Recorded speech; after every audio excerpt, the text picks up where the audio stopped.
Bagaimana kabar kalian hari ini? Semoga sehat dan selalu dalam lindungannya. Baik anak-anak, Tauqi pagi ini Ustazah akan melanjutkan cerita tentang kelahiran Nabi Muhammad yang kemarin sudah kalian lihat dan dengarkan. Baik anak-anak, hari ini Ustazah akan menyampaikan tentang siapa yang menyusukan Nabi Muhammad.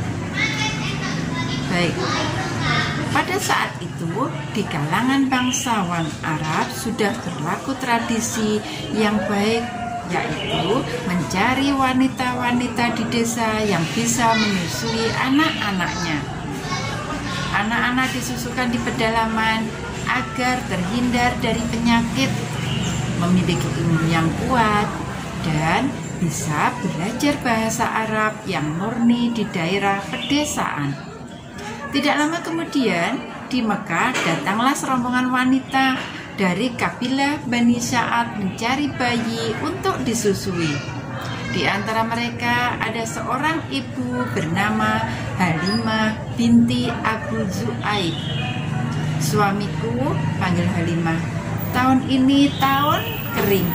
Tak ada tersisa sedikit pun hasil panen di kampung halaman kita.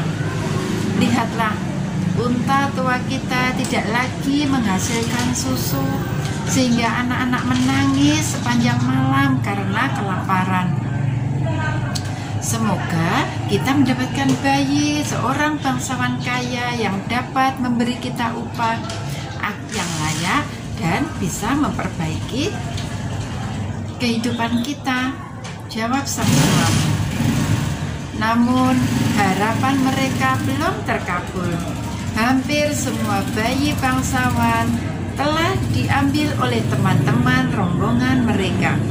Hanya ada satu bayi yang ada dalam gendongan ibunya yang mereka temui.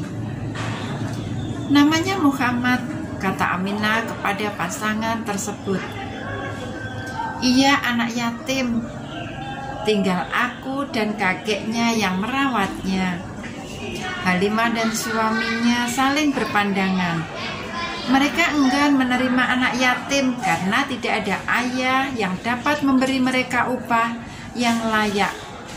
Pasangan tersebut menggeleng, kemudian pergi untuk mencari bayi yang lain. Minah memandangi bayi dalam dekapannya dengan sendu. Setiap wanita Bani Sa'ad yang ditawarkan menyusui Muhammad menolaknya karena ia anak yatim. Ketika Halimah dan suaminya kembali ke rombongan, mereka melihat semua kawan mereka telah mendapatkan bayi untuk dibawa pulang dan disusui.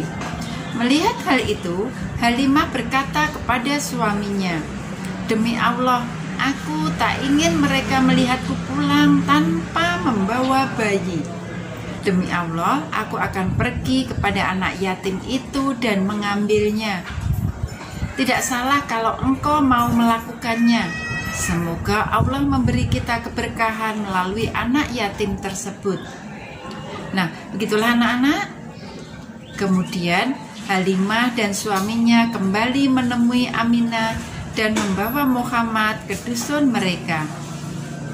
Aminah melepas bayi mungilnya itu dengan perasaan lega bercampur sedih. Lega karena akhirnya ada yang mengasuh Muhammad. Sedih karena harus berpisah selama 2 tahun. "Pergilah nak, ibumu menunggumu di sini," bisik Aminah dengan pipi yang hangat dialiri air mata. Tak kala menggendong Muhammad, Halimah keheranan. "Aku tidak merasa repot membawanya, seakan-akan tidak membawa beban." Kemudian Halimah menyusui Muhammad. "Lihatlah, bayi ini menyusu dengan lahap," kata Halimah kepada suaminya. Setelah menyusui Muhammad, Halimah pun juga menyusui bayinya sendiri. Bayi itu juga menyusu dengan lahapnya. Setelah itu Muhammad dan bayi Halimah tertidur lelap. "Anak kita tidur dengan lelapnya," bisik Halimah kepada suaminya. Padahal Sebelumnya kita hampir tidak bisa tidur karena ia rewel terus sepanjang malam. Malam itu keduanya bertambah heran ketika melihat unta tuanya kini menghasilkan susu. Engkau tahu Halimah, sebelum ini unta kita tidak menghasilkan susu setetes pun, kata suaminya. Suami istri itu kemudian meminum air susu unta sampai kenyang. Malam ini benar-benar malam yang sangat indah, kata Halimah pada suaminya. Bayi kita tertidur lelap dan kita pun bisa beristirahat dengan tenang karena perut kenyang.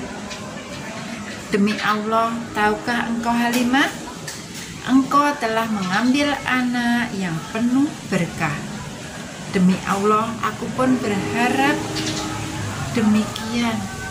Nah, anak-anakku, itulah tadi cerita siapa yang menyusukan Nabi Muhammad di waktu bayi. Mudah-mudahan bermanfaat. Ustazah akhiri. Assalamualaikum warahmatullahi wabarakatuh.